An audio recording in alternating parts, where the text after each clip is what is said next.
در قرآن سخنی در مورد چگونگی آفرینش منظومه شمسی وجود ندارد. علت هم روشن است، چرا که در زمان نزول این کتاب نه تصوری از وجود این منظومه و نه لغتی برای اشاره بدان وجود داشته است. در مقابل قرآن در آیات متعددی به چگونگی خلقت زمین که جزئی از این منظومه است اشاره می نماید.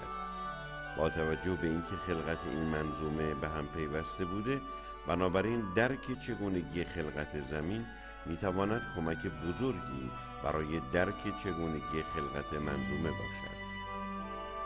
قرآن در 7 آیه خلقت آسمان ها و زمین را در 6 روز یا 6 مرحله مطرح می کند. به عنوان مثال قرآن در آیه 59 سوره فرقان چنین می گوید: آنکه آسمان ها و زمین و آنچه بین آنهاست را در 6 روز بیافرید. در این آیات از چگونگی خلقت زمین مجزایی از خلقت گیتی صحبتی به میان نیامده است، لذا نمیتواند چندان روشنگر چگونگی خلقت منظومه شمسی باشد. در همین رابطه در آیه 9 از سوره فصلت چنین آمده است: آیا شما به کسی که زمین را در 2 روز آفرید کافر هستید و برای او همتایانی قرار می‌دهید؟ او پروردگار جهانیان است.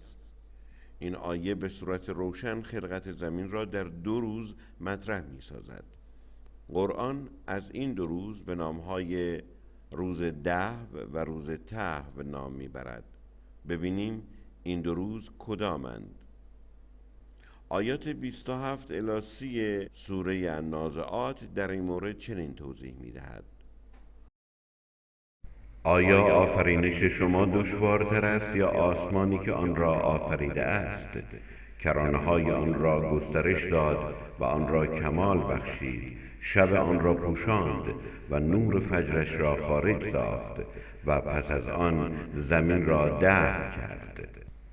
همانگونه که مشاهده می‌کنید آیات اول و دوم در مورد چگونگی آفرینش فضا و گسترش آن است. در آیه 3 به 2 پدیده شب و نور فجر و در آیه آخر به دهو زمین که پس از آنها رخ داده اشاره شده است. با توجه بدین آیات روشن می‌گردد که منظور قرآن از 2 پدیده شب و فجر شب و روز معمولی نیست، چرا که زمین بعد از پیدایش این 2 ایجاد می شود. استفاده قرآن در بسیاری از آیات از لغات شب و روز در واقع برای اشاره به مواد تاریک و روشن گیتی است. به همین صورت لغاتی مانند صبح و ضحی هم برای اشاره به تولد ستاره و انوار پرقدرت آن در بدو تولد است. بنابراین معنی آیه 3 چنین است: مواد تاریک آن را پوشاند و نور را از درون دل ستاره‌های تازه تولد یافته خارج ساخت. و اما در مورد آیه آخر که مورد توجه ماست، دهو در لغت به معنی بزرگ شدن یا جذب مواد به دور خود ضمن غلتیدن است. به عنوان مثال بزرگ شدن گلوله‌ای که بر روی سطح پوشیده از برف پرتاب شود را دهو آن گویند. بنابراین از نظر قرآن مکانیزم ایجاد زمین بدین صورت است که هسته اولیه‌ای از زمین وجود داشته که به درون محیطی با خصوصیات مناسب پرتاب و ضمن غلتیدن با جذب مواد بزرگ شده است. این محیط چه بوده است؟ در بین مواد و اجرام فضایی فقط سحابی ها هستند که دارای چنین خصوصیاتی می باشند. لذا می توان نتیجه گرفت که هسته اولیه زمین به درون یک سحابی پرتاب شده و در ضمن چرخیدن با جذب مواد درون آن بزرگ شده است. اما این هسته از کجا آمده است؟ در بین تمامی وقایع کیهانی این انفجار سوپرنواهاست که می تواند باعث پرتاب قطعات بزرگ به اطراف گردد. بنابراین می توان گفت که به احتمال زیاد از نظر قرآن هسته اولیه زمین در اثر انفجار سوپرنوایی در کنار یک سحابی به سمت آن شلیک شده و درون آن دفع شده است. حال سؤال اساسی این است که دفع زمین از نظر قرآن چه ارتباطی به ایجاد منظومه شمسی دارد؟ در سوره انفطار آیات 1 و 2 در این رابطه آمده است: آنگاه که آن جرم آسمانی شکافته شد یا شکافته شود، آنگاه که سیارات پراکنده شده فرو ریختند یا فرو ریزند. نکته مهم در مورد این آیات و آیات مشابه در دیگر سوره ها این است که اگرچه افعال به کار رفته ماضی می باشند، اما چون کلمه اذا بر سر آنها به کار رفته است، برای هر سه زمان ماضی، حال و آینده صادق می باشند. به کارگیری این نوع افعال از طرف قرآن عمدتاً برای توضیح چگونگی خلقت جهان آفرینش می باشد، امری که از نظر این کتاب در گذشته و در آینده به صورت یکسان تکرار می گردد. نکته دیگر این که کواکب در قرآن عمدتاً به معنی سیارات و نجوم به معنی ستارگان است. حال با توجه بدین دو نکته به بررسی این آیات می پردازیم. ابتدا از آیه 2 شروع می کنیم. در این آیه سخن از جدا شدن و فرو ریختن مجموعه سیارات است. به عبارت دیگر از نظر قرآن سیارات منظومه دارای منشأ واحدی بوده، سپس از هم می شوند. این منشأ چیست؟ آیه اول منشأ این مجموعه را جرمی آسمانی می داند که شکافته و تکه تکه می گردد. این جرم چگونه شکافته می شود؟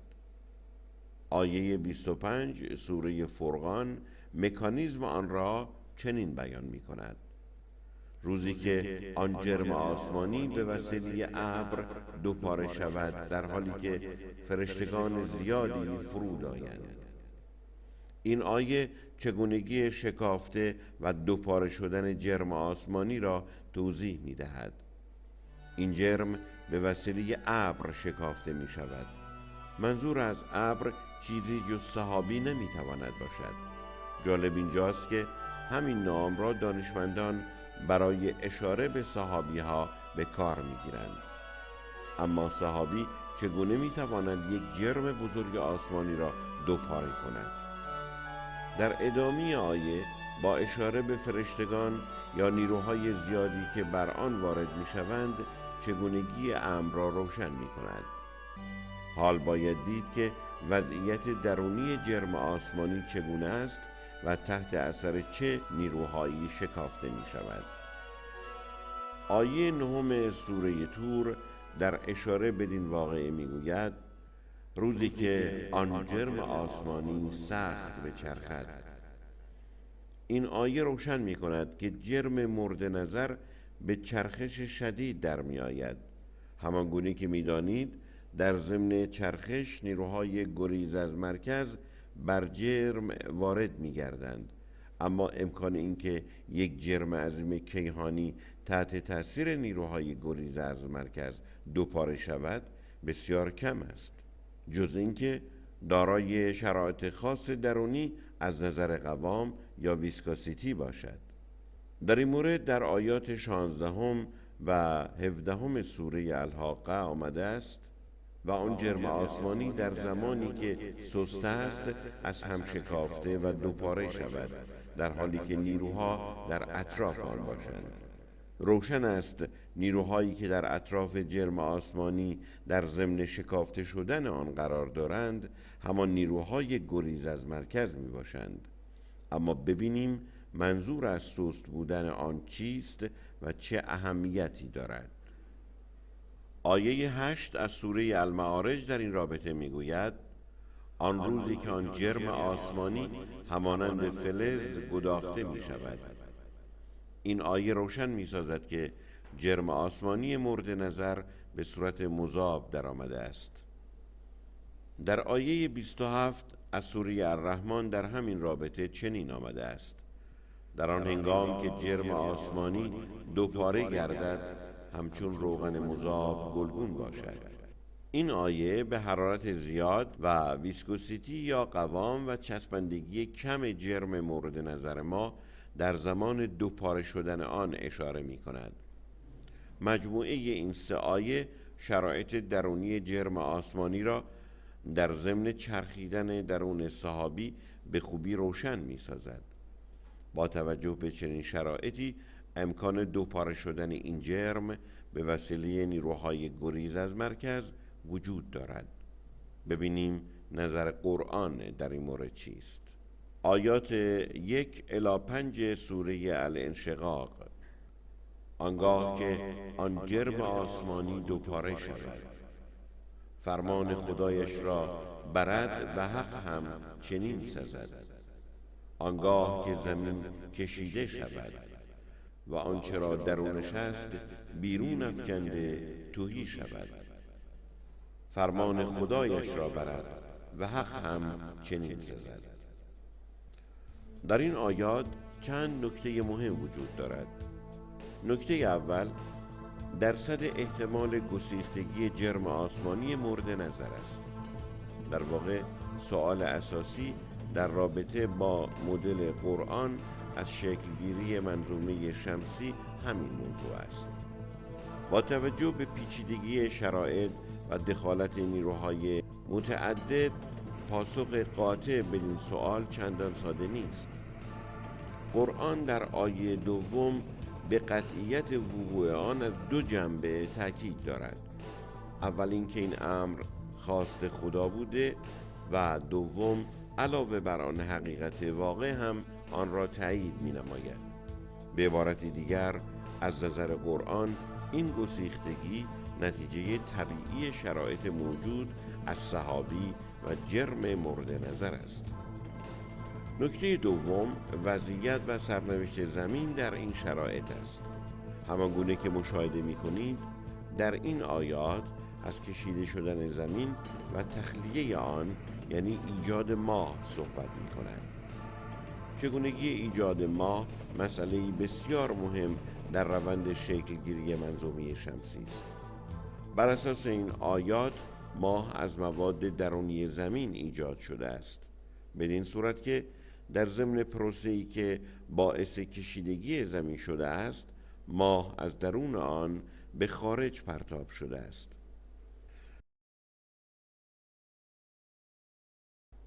در آیه آخر قرآن باز بر قطعیت این پدیده تاکید می کند. گویی قرآن از سردرگمی دانشمندان در این زمینه آگاهی داشته، تاکید بر حقانیت نظر خود در اساس شرایط موجود را لازم دیده است. قرآن حداقل در 12 آیه واقعیت و چگونگی گسیختگی جرم آسمانی مورد نظر را به صورت دقیق تشریح می کند. شاید به جرأت بتوان ادعا نمود که این کتاب هیچ نکته مهمی در مورد شرایط و مکانیزم این گسیختگی را ناگفته نگذارده است.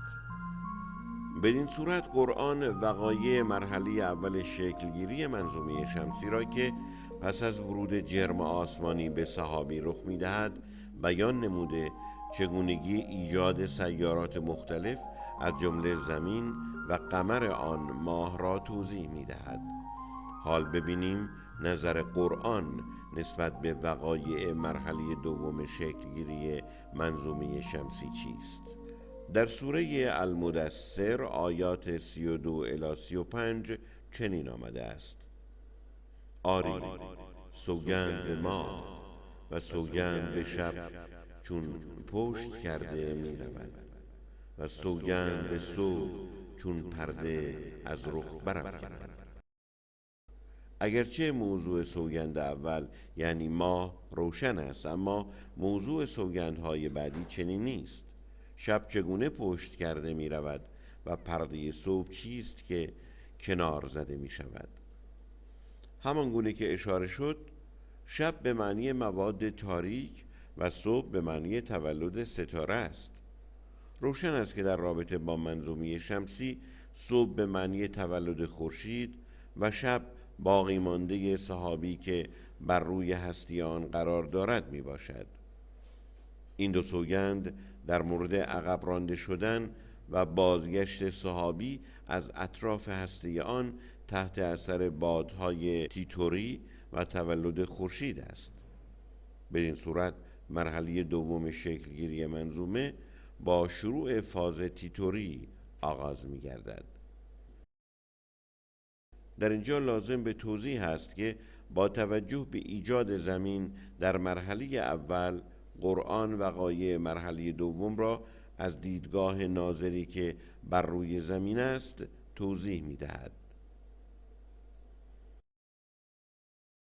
آیات 1 و 2 سوره التکویر: در آن هنگام که خورشید به دورش پیچیده شود و در آن هنگام که ستارگان محو و تاریک شوند. قسمت عمده سوره تکویر مربوط به چگونگی شکلگیری منظومه شمسی در مرحله دوم است. آیه اول در مورد پیچیده شدن به دور خورشید است. چه چیز در این مرحله به دور خورشید پیچیده می شود؟ در فاز تیتوری کمربند پیرامون ستاره‌ای در استوای خورشید ایجاد شده و شروع به پیچیدن به دور خورشید می کند. این کمربند به تدریج گسترش یافته زمین را در بر می گیرد. با فرو رفتن زمین در این کمربند، آسمان آن تیره شده، ستارگان محو و تاریک می شوند. حال ببینیم نظر قرآن در مورد فاز تیتوری و وقایع مهمی که در آن رخ می دهد چیست؟ در آیات 7 تا 9 سوره قیامت در این رابطه آمده است: زمانی که چشمها از عظمت آن خیره شود و ماه تیره گردد و خورشید و ماه با هم جمع شوند. در بدو تولد خورشید انفجاری از نور در قطبین آن رخ داده فاز تیتوری آغاز می گردد. این انفجار چنان عظیم است که چشم هر بیننده ای را خیره کرده او را به تعجب وامی دارد. در ادامه این فاز کمربند پیرامون ستاره‌ای ایجاد و گسترش می‌یابد. با قرار گرفتن زمین در درون آن، فضا آنچنان تیره شده که امکان دیدن ماه از بین می رود. تحت اثر این کمربند ماه از زمین جدا شده قمر خورشید می گردد. جدا شدن ماه از حوادث مهم این مرحله است که قرآن در چندین آیه بدان اشاره کرده، از جمله آیات 1 الی 4 سوره الشمس: سوگند به خورشید و تابش آن در بدو تولد و سوگند به ماه هنگامی که به دنبال آن رفت و سوگند به روز چون خورشید را نمایان می سازد و سوگند به شب چون خورشید را می پوشاند و سوگند به آسمان و آنچه آن را بنا کرد و سوگند به زمین و آنچه را گسترش داد. با توجه به توضیحات قبل روشن است که منظور از دو آیه اول تابش شدید خورشید در دوران تیتوری، جدا شدن ماه از زمین و قمر خورشید شدن آن در اثر گسترش کمربند پیرامون ستاره‌ای است. با عبور این کمربند از اطراف زمین برای نخستین بار شب و روز برای زمین معنا پیدا می کند. اما شکل توصیف قرآن از شب و روز بسیار جالب است. قرآن برخلاف نظریه بطلمیوسی که در آن زمان حاکم است، زمین را در ایجاد شب و روز فعال و خورشید را منفعل توصیف می کند. این توصیف دال بر این است که این حرکت خورشید نیست، بلکه حرکت زمین است که باعث پیدایش شب و روز می گردد. در ادامه قرآن به ساختار آسمان و به تهو زمین اشاره می کند. همانگونه که اشاره شد، از نظر قرآن زمین در دو مرحله دهو و تهو ایجاد می گردد. مرحله دهو قبل و مرحله تهو پس از دوران تیتوری می باشد. ریزش شهاب سنگ ها بر روی زمین در این مرحله باعث دهو یا گسترش آن می شود. ببینیم منبع و مدار شهاب سنگ ها کجاست و چگونه از آن خارج می شوند. در آیات 1 الی 5 سوره تکویر در این مورد چنین آمده است: آن هنگام که خورشید به دورش پیچیده شود و آن هنگام که ستارگان محو و تاریک شوند و آن هنگام که کوهها به سیر درآیند و آن هنگام که بارداران بار خود را رها کنند. دیدیم موضوع این آیات وقایع مرحله دوم، یعنی دوران بعد از تیتوری است. در این دوران کمربند پیرامون ستاره‌ای در استوای خورشید ایجاد شده به دور آن میپیچد. با گسترش این کمربند زمین وارد آن شده ستارگان محو میگردند. بعد از زمین نوبت به مشتری و دیگر سیارات بزرگ میرسد. با ورود این سیارات به درون این کمربند اقمار و شهاب سنگ های کوهپیکری که در اطراف آنها قرار دارد جدا شده در فضای درونی منظومه به سیر در می آیند.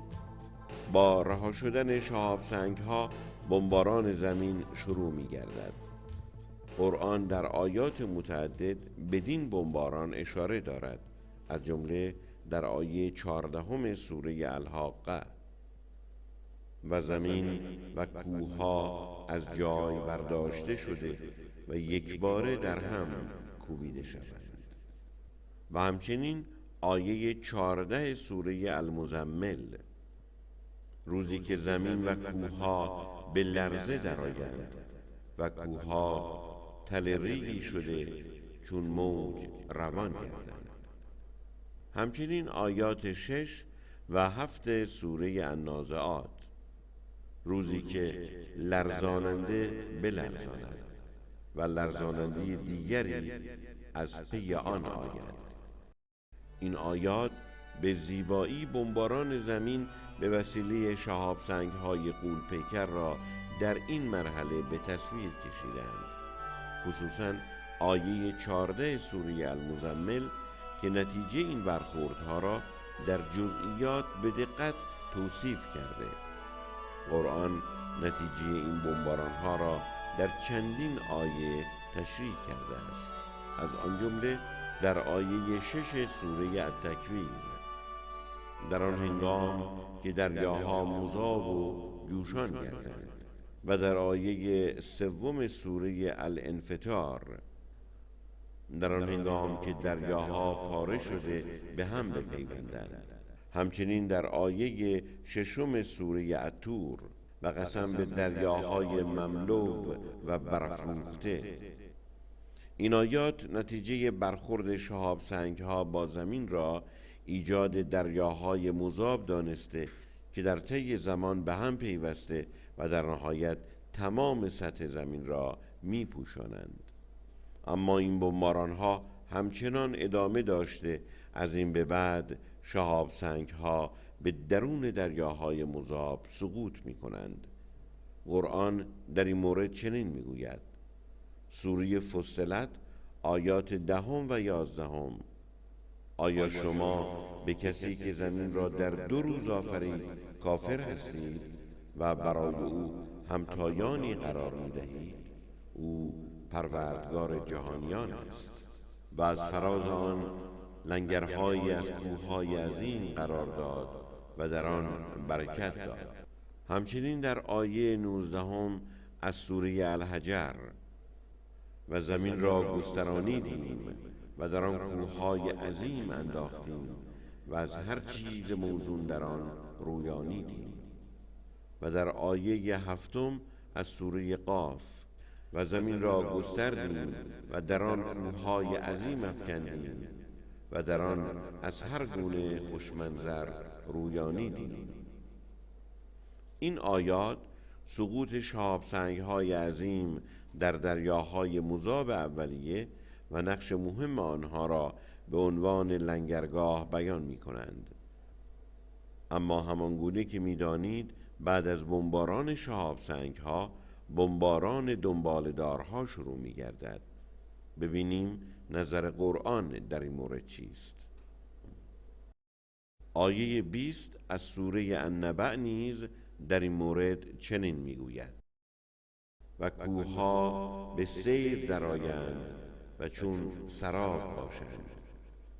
در همین رابطه در آیه 9 از سوره المعارج آمده است: و کوهها چون پشم رنگین متلاشی خواهند شد. توصیف قرآن از این کوهها بسیار متفاوت از کوهها در آیات قبلی است. این کوهها همان دنباله‌دارها می باشند که برخلاف ظاهرشان در برخورد با جو زمین چون پشم رنگین متلاشی و محو می شوند. اما دنباله‌دارها چگونه ایجاد می شوند؟ آیه 9 سوره فاطر چنین بیان می کند: خداوند کسی است که بادها را فرستاد تا ابرهایی را بلند کرده، سپس آنها را به سوی سرزمین مرده راندیم و به وسیله آن زمین را بعد از مردنش زنده کردیم. رستاخیز نیز چنین است. در همین رابطه در آیه 22 سوره الحجر آمده است که و بادها را باردار کننده فرستادیم و از آسمان آبی نازل کردیم، پس شما را بدان سیراب نمودیم. دقت کنید که زمان این وقایع همگی در گذشته است، لذا می توان گفت که این آیات در اشاره به بادهای تیتوری، بلند شدن ابرها از سطح خورشید، ایجاد دنباله‌دارها در کرانه‌های منظومه شمسی، رانده شدن آنها به سمت سیاره زمین، ریزش آب و پیدایش حیات بر روی این سیاره به کمک آنهاست. حال ببینیم چگونه ماه به سمت زمین بازگشته دوباره قمر آن می شود. در این رابطه آیات 39 و 40 سوره یاسین چنین توضیح می دهد: و برای ماه منازلی در سفر معین نمودیم تا چون شاخه خشک خرما دوباره باز گردد و نسزد که خورشید ماه را بگیرد و نه شب جلوی روز قرار گیرد و هر کدام بر مداری معین شناورند. آیه اول در مورد مکانیزم بازگشت ماه بر روی مادر خود زمین است. ماه پس از جدا شدن از زمین به مدار پایین‌تر رفته و بعد از مدتی با از دست دادن آب و گازهای خود مجدداً به مدار قبلی بازگشته قمر زمین می شود. آیه دوم در مورد ثابت بودن وضعیت کنونی ماه و عدم امکان گرفتار شدن مجدد آن به وسیله خورشید و همچنین ثابت بودن مدار مواد تاریک منظومه از گازها و دنباله‌دارها در کرانه آن است.